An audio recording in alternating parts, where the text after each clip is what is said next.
దశాబ్ద కాలం నుంచి ఎదురు చూస్తున్న రోజు రానే వచ్చింది. మరికొన్ని రోజుల్లో ఆ కోదండ రాముడు తన జన్మస్థానంలో కొలువుదీరబోయే సమయం ఆసన్నమైంది. ఆ అద్భుతమైన ఘట్టం కోసం కోట్లాది మంది ప్రజలు వేయి కళ్లతో ఎదురుచూస్తున్నారు. ఎంతో కన్నుల పండువగా జరగనున్న రామ మందిర ప్రతిష్టాపన కోసం భక్తులంతా అయోధ్య వైపు చూస్తున్నారు. ఇక ఈ రామ మందిరం ప్రారంభోత్సవాన్ని ఈ నెల 22న దేశ ప్రధాని నరేంద్ర మోదీ చేతుల మీదుగా జరగనుంది. ఇదిలా ఉంటే గతంలో ఈ అయోధ్య రామ మందిర నిర్మాణానికి భారీ ఎత్తున నిధులు సమకూరిన సంగతి తెలిసింది. దేశవ్యాప్తంగా చాలామంది ప్రముఖులు భక్తులు ఈ రామ మందిర నిర్మాణం కోసం విరాళాలు సమర్పించారు. కాగా తాజాగా ఈ అయోధ్య రామాలయం కోసం ఇంతవరకు ఎంత మొత్తంలో నిధులు సమకూరాయనే ప్రశ్న చాలా మందిలో మెదులుతూ ఉంది. అయితే రామ మందిరం కోసం ఎవరు ఎంత విరాళం ఇచ్చారో తెలుసుకుందాం. అయోధ్య రామ మందిర నిర్మాణం అనేది హిందువుల చిరకాల స్వప్నం. నూతన రామాలయ నిర్మాణానికి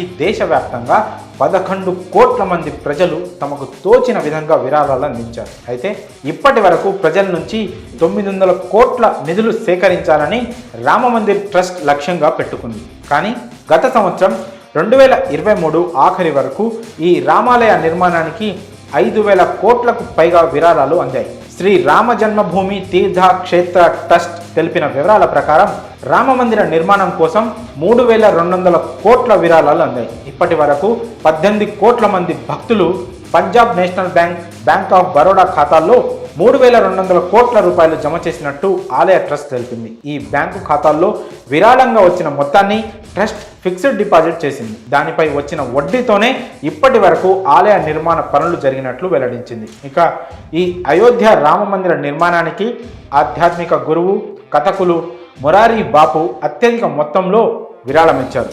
దాదాపు 11.3 కోట్ల రూపాయల విరాళం అందించారు. దీంతో పాటు USA, కెనడా, యునైటెడ్ కింగ్డమ్లోని అతని అనుచరులు సమిష్టిగా విడివిడిగా 8 కోట్ల వరకు విరాళం ఇచ్చారు. అలాగే గుజరాత్కు చెందిన వజ్రాల వ్యాపారి గోవింద్ భాయ్ ధోలాకియా రామ మందిర నిర్మాణానికి 11 కోట్లు విరాళంగా అందించారు.